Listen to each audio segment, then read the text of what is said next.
And welcome, ladies and gentlemen, to this Friday, the 24th of September, one day before River Fire. Well, River Fire is going to be a spectacular this year because of everything that happened last year. It could not take off in a much bigger way this year.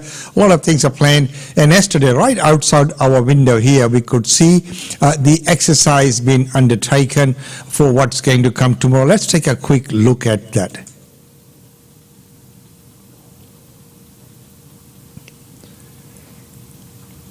Wonderful scenes outside our windows. Well, let's get back into reality and let's get back with the news of about what's happening out there in the world. Well, and then very soon we will be joining Ankita as he brings to us the Daily India report as well.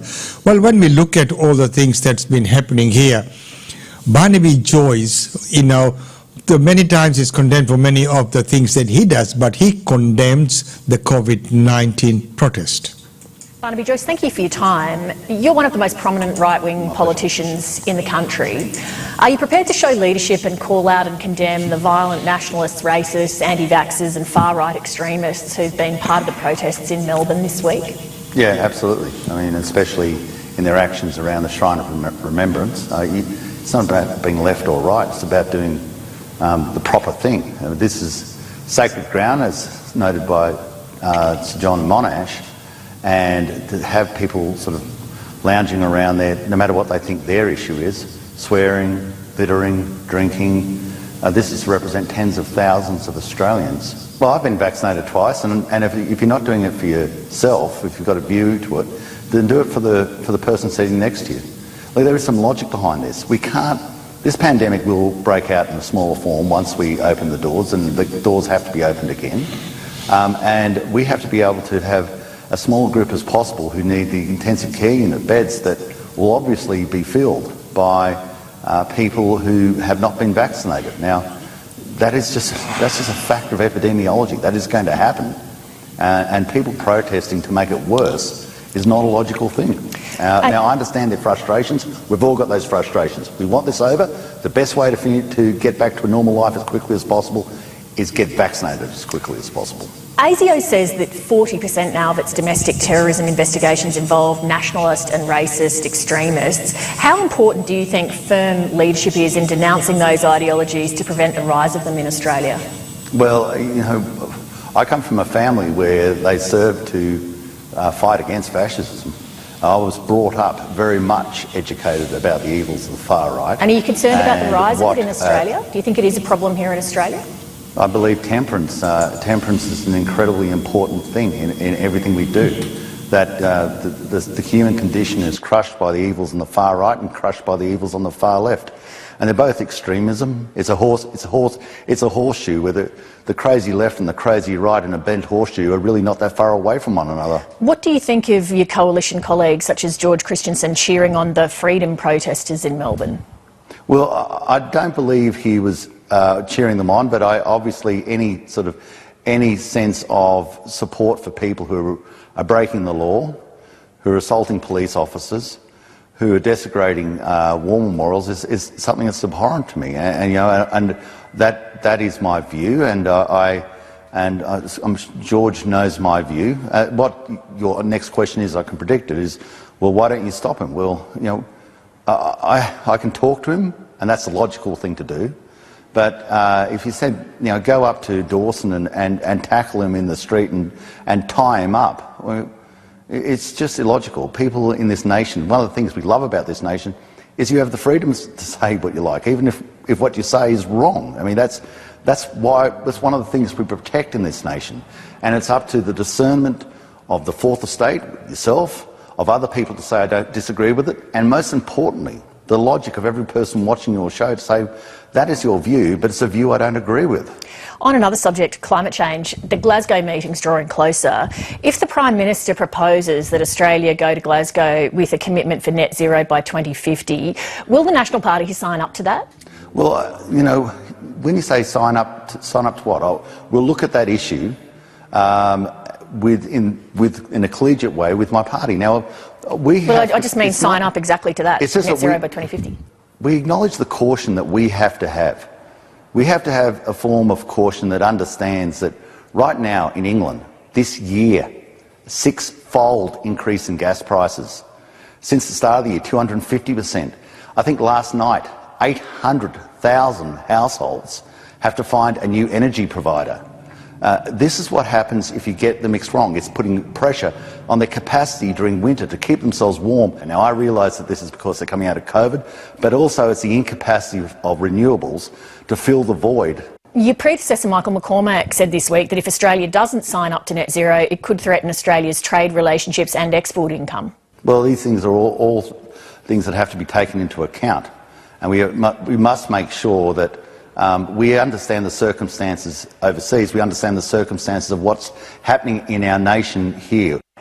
Can I ask, where are negotiations up to between the National Party and the Minister for Emissions Reduction, Angus Taylor? You can ask, but I can't answer because otherwise you're having a sort of general discussion. Do you think you need the end, or you've got a long way to go? Or? We're not. I don't deliberate on the 7:30 report as much as I respect you as a reporter. That's not the way we're going to do business, and I have to respect the party room I'm a part of and have the great honour of leading, and give them the capacity to also have their views, and their views as far and wide-ranging as yours and mine. Before we run out of time, New South Wales and Victoria will be coming out of COVID restrictions shortly. As a regional politician, can I ask, are regional hospitals sufficiently resourced to deal with the inevitable increase of admissions they'll be seeing? Well, there are concerns. I was speaking to people at Urbanville just this afternoon, and in Urbanville they're saying, well, the issue we have is we're serviced from Queensland, and at the top of my electorate is further north, or about the same latitude north as Warwick, and they're saying, well, this creates confusions, and there are unnecessary confusions, and there are things that we have to manage. But at this point in time, we're doing a good job. About 3/4 of Australia have been vaccinated at least once. About half of Australia has been vaccinated twice. In our Aboriginal Australia, they call them Aboriginals in my part of the world. We've got a lot more work to do in that community. Yes, we have a lot of work to do, and of course, when we look at the community, there's so many things that really needs to be done out into the community. Well, the vaccination clinics in Victoria closed with that, lots of marches and things happening there, which is rather unfortunate. Let's take a look at that clip, and the number of police you will see in this clip, they could be doing something better. Once again, we're ready for protests on the streets of Melbourne, from CFMEU headquarters to the steps of Victoria's Parliament. But for the first time in 4 days, they never materialised. Workers were still cleaning up the Shrine of Remembrance, with the decision to protest there yesterday roundly condemned. And we've all had enough of our police being treated as punching bags by people who, frankly, don't have proper words to describe them, given their actions, particularly at the Shrine yesterday. Premier Daniel. And of course, at the Shrine, and it is a great insult when, things like that are taking place in there. Well, it's been the construction industry, and what is it going to do on the construction cost? The shutdown of Victoria's construction sector is yet another disruption for building materials and investment group Brickworks. It pushed through New South Wales lockdowns to make a record underlying profit, but net profit fell 20% compared to last year's result. CEO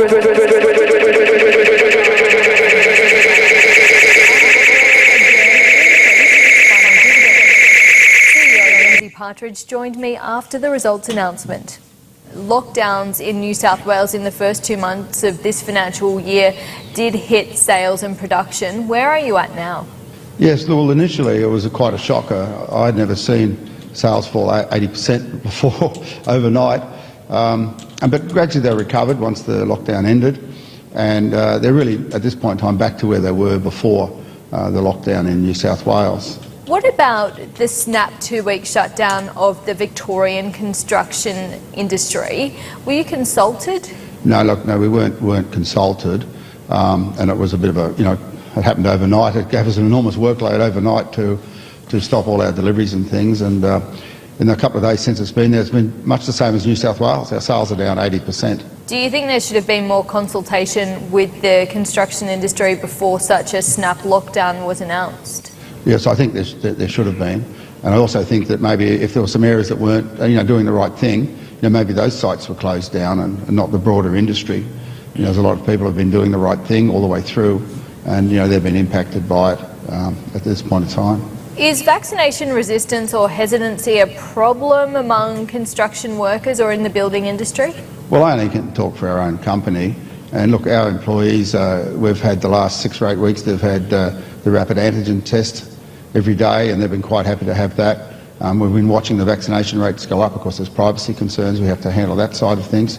But I'm hoping with a bit of encouragement and discussion that we'll get to a level of vaccination that we'll be able to open things back up as normal. So your results are also pointing to quite a lot of demand coming from detached housing as opposed to units, for example. Do you think COVID's changing building trends at all? Oh yes, there's a significant trend. But also I think longer term, the increase in the price of housing in the big metropolitan areas will drive a lot of future development, because it will now stack up where maybe it didn't stack up before. And so I think there'll be a second wave of work that will come through because of that. In terms And a second wave of work that is going to be coming through that, and the impact that it will have on the housing market and housing price in general, so which in turn goes to the affordability, and of course as it is, people are complaining about the rising prices, and there's many people who have been saving up, and every time they save, the amount of money that you need to save to get into the housing market keeps increasing because the values keep going up and up and up. Well, not everything's bad. There is some silver lining out of this COVID-19, as this report finds. There's little time for rest for workers and robots at this warehouse in Melbourne's outer suburbs. These machines make at-home rapid COVID tests for client Illume, which until the pandemic had been making flu tests. Our customers have had to pivot quickly to deliver to their customers. Bosch is creating assembly lines for Illume to ultimately make the tests themselves. We're building a number of production lines for them, which are going to be delivered to their Brisbane facility and also into the United States. It's that desire to shorten supply chains that many hoped would boost Australia's manufacturing sector post-COVID. Bosch isn't a stranger to change. Once a key supplier of production lines for the car-making industry, it pivoted too when that left our shores.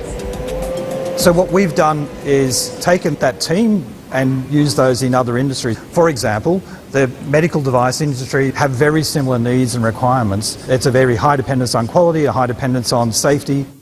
There were concerns the end of car making and a strong Australian dollar would be the death of manufacturing in Australia. But it wasn't. After the initial shock of the pandemic, manufacturing grew at its fastest pace in 5 years until May. In the 3 months to June, production rose 0.9%. While lockdowns have slowed growth, the prospects of states opening up has seen activity pick up again. Business confidence is still improving amongst manufacturers, and in fact I think it's visible as well in terms of actual risk-taking behaviour, and by that I mean in terms of increasing their employment. Last October, the government said it would invest more than $1 billion in 6 areas of manufacturing, including medical products, defence and space. Companies that expanded into those industries have been rewarded, like Romar Engineering, which is now a very different business to how it started 50 years ago. We're manufacturing bespoke parts for all the major players in space in Australia, engine components and various other bits and pieces. Pivoting from a maker of products for the IVF industry, it's just been given almost $6 million from the government to create more space products. A lot of the parts that we're being asked to design and build from scratch are parts that can't be sourced from overseas for various defence reasons. Even before the pandemic, investment to increase manufacturing was on the rise. $4.8 billion was spent by the sector in 2019-20, making it the second biggest contributor to research and development in Australia. It took 4 years of R&D by Perth company Nexus to create this spider-looking device that inspects spaces that are too small or dangerous for people to get into. testing can kind of start fairly soon, but we're really hoping early 2022 is when we should really start production. Customers aren't prepared to wait while goods are made overseas, which is encouraging more manufacturing onshore, even if it costs more. For us to engineer and then design and then send it away overseas to then get it back and then modify it, and it doesn't solve problems quick enough. It's that demand for fast solutions and a lower Aussie dollar that's helping the sector climb higher.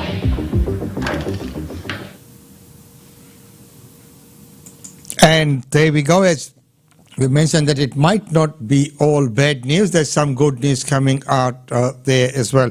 And of course, we know that our manufacturing sector, as we've seen there, the death of the manufacturing, the car assembly plants. Well, talking about some bad news, former Liberal leader Preston Jones has passed away at 79. Former Liberal Party and Carlton Football Club President John Elliott has died, aged 79. Senior Liberal Party figures have paid tribute overnight, including Treasurer Josh Frydenberg, who described Elliott as a proud Victorian and a larger-than-life figure.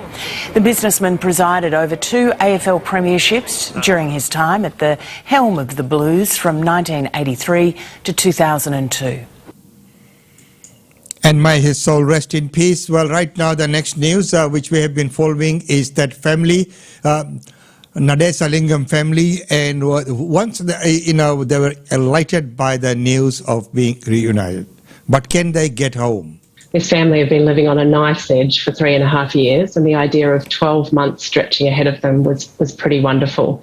But unfortunately, that was quickly tempered by the realisation that they still cannot go home to Biloela.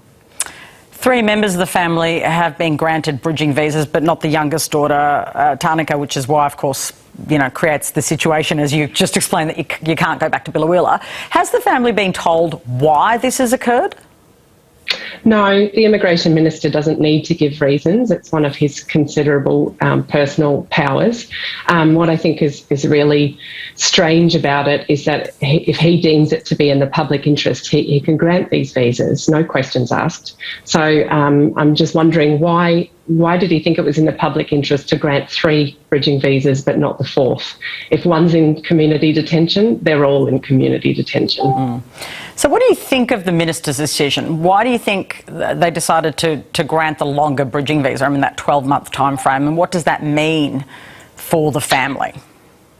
Well, it's anybody's guess why this came about, but what I do know is that this week thousands of everyday Australians chipped in so that we could put up billboards and full-page newspaper ads up in support of the family.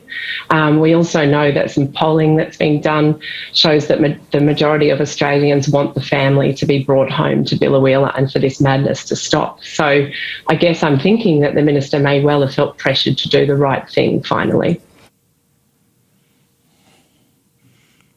Well, finally, the right thing will happen. Well, as you can see from this next clip, where a family and parents have been reunited. These are the scenes of our people of Indian origin and at the Hobart Airport.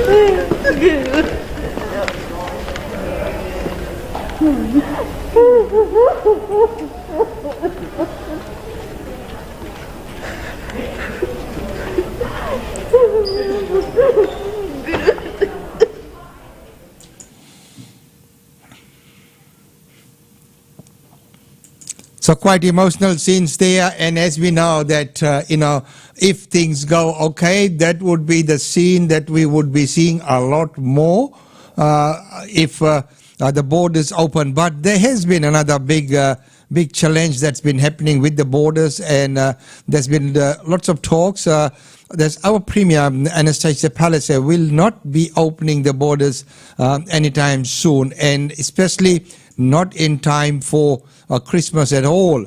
And that has brought about a lot of angst and anger within the community. And of course, the other problem there has been the comments that she has made. I'm trying to see if we can get someone for those comments. The comments that she's made on countries, including India. So those comments. Comments are okay, but they should not be made singling out any countries. So we'll see what happens in there. But right now, it's time to go to our daily India report. With that, let's welcome Ankita. Welcome to the Daily India report that brings you glimpses of the changing India and the growing engagement of the Indian diaspora with India. In our first story, Indian Prime Minister Narendra Modi arrives in the US to a rousing welcome by the diaspora. Modi has a packed agenda even on the first day. Indian Prime Minister Narendra Modi called for easing international travel through mutual recognition of vaccination certificates. He was addressing the virtual global COVID-19 summit hosted by US President Joe Biden. Modi arrived in the US on 22nd September. As per protocol, US Vice President Kamala Harris will be official host of Prime Minister Modi during his Washington, D.C. visit. She will be meeting him face-to-face for the first time since becoming Vice President in January 2021. Kamala represents the highest position ever held by a person of Indian origin in USA. On the first day itself, Modi will hold meetings with Australian counterpart Scott Morrison. The meeting between Modi and Morrison has been long overdue because Prime Minister Morrison was to visit India in January 2020 but could not make it because of the fairly severe fires at that time in parts of Australia. Morrison was then supposed to come in May 2020, but because of the COVID situation, he could not come. Modi will then come to the White House where he will meet Vice President Kamala Harris in her ceremonial office. The one-hour discussion on issues is expected to range from a number of issues of interest to both sides. The Indian Prime Minister will then meet one-on-one with select CEO of companies with serious desire and potential to invest significantly in India. CEOs include the heads of Qualcomm, Adobe, Blackstone, General Atomics and First Solar, representing diverse sectors. The CEOs are meeting Modi on a one-to-one basis. Modi arrived in the United States for a 3-day visit to a rousing welcome by the Indian diaspora at the Andrews Air Force Base in Washington, D.C. He stepped out of his motorcade to interact with the Indians waiting at the airport. This is Prime Minister Modi's first visit abroad beyond the neighborhood since the outbreak of coronavirus in January 2020. Indian Americans cheered and chanted his name, waving the national flag amid light showers. The Prime Minister was seen smiling and shaking hands. Some said they are excited to receive the Indian Prime Minister and didn't care about standing in the rain. Modi also reciprocated and hailed the Indian diaspora as the country's strength. In a tweet, Modi said that he is grateful to the Indian community in Washington and also posted several pictures where he was seen shaking hands and waving to people who had turned up to greet him. Retired Indian Ambassador Neelam Deo, who had served as Consul General of India in New York, talked about the expectations from the visit. I would certainly hope that there is a new paradigm in the way India is perceived, because despite some stumbles, India has sought to share its vaccines with other developing countries, and as Secretary Blinken has said, India tried to help the United States when the United States was in a dire situation in the beginning of the pandemic, and the United States, and particularly the Indian community in the United States, really stepped up when India was in a dire situation with the next wave of COVID.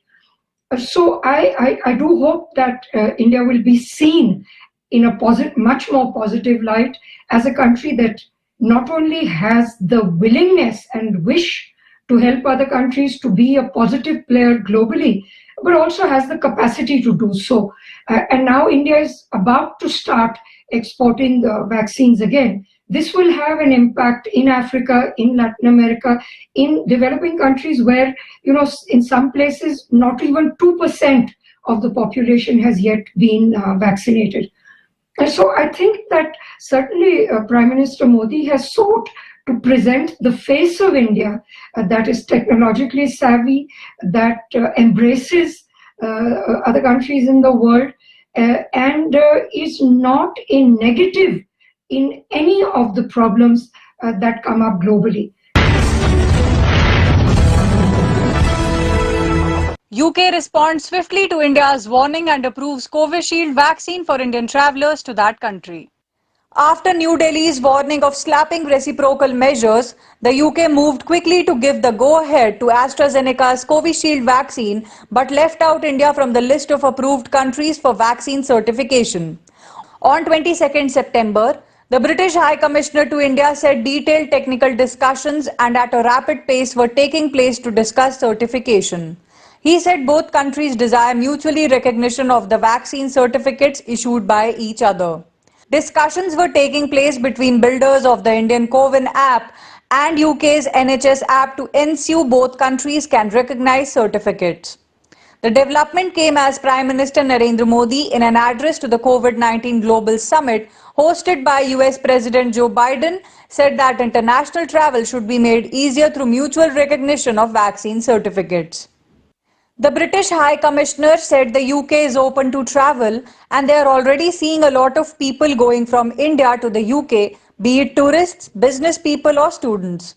Over 62,500 student visas have been issued in the year ending June 2021, which is an increase of almost 30% as compared to the previous year.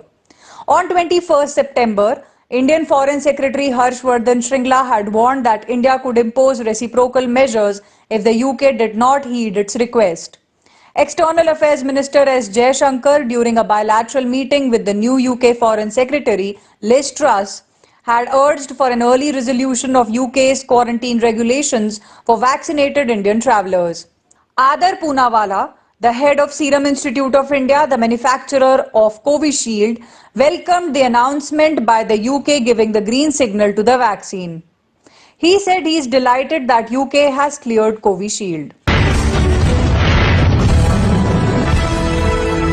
More than 1.2 million Indian Americans are disappointed as a Senate parliamentarian in the US scuttles a proposal in a bill that would hasten getting the coveted US green card.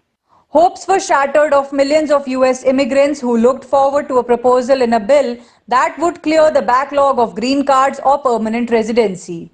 Senate parliamentarian Elizabeth McDonough on September 19th ruled that a landmark immigration proposal could not be included in the $3.5 trillion budget reconciliation bill.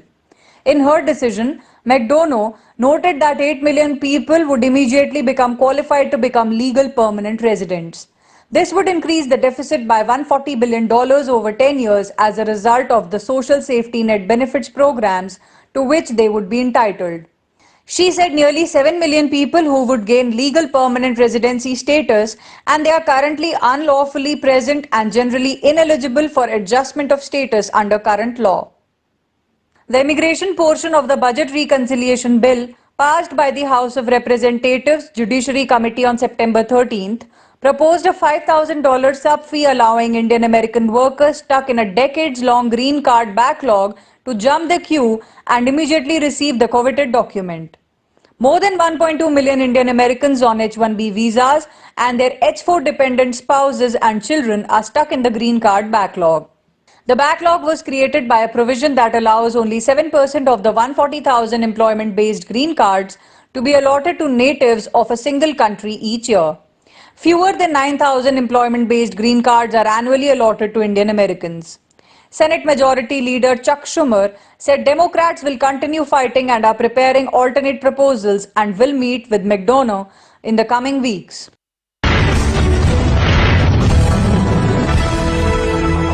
Myntra expands network of Kirana stores to 25,000 and is hiring more than 10,000 for delivery and customer support ahead of the upcoming festive season in India.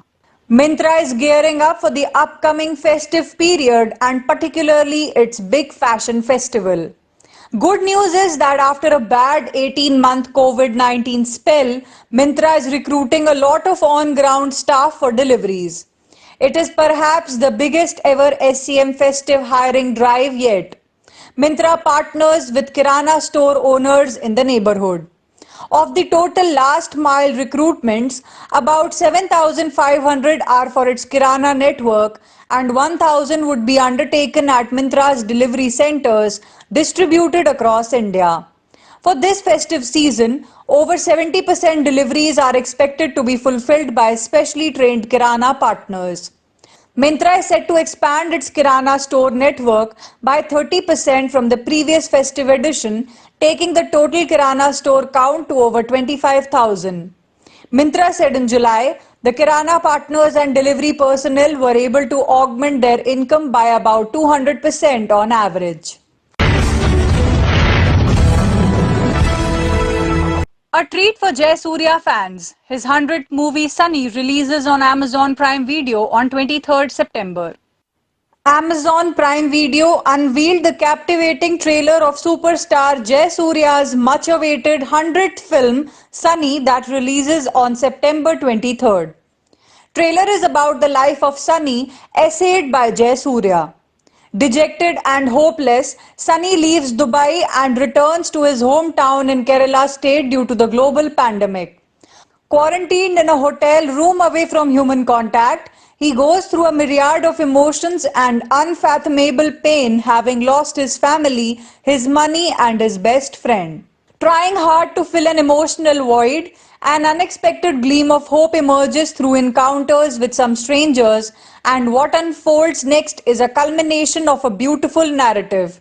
Sunny is written and directed by Ranjit Sankar and produced by both Ranjit Sankar and Jay Surya under the banner of Dreams and Beyond. Sunny is the duo's 8th collaboration. Sunny will be streamed in India and across 240 countries.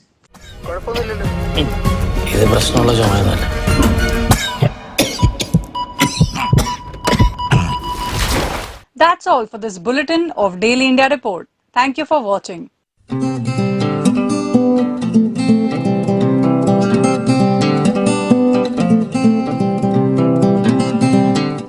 And ladies and gentlemen, that's about all we have time for today. And it's been wonderful having your company as usual. Don't forget that tomorrow at 10 a.m.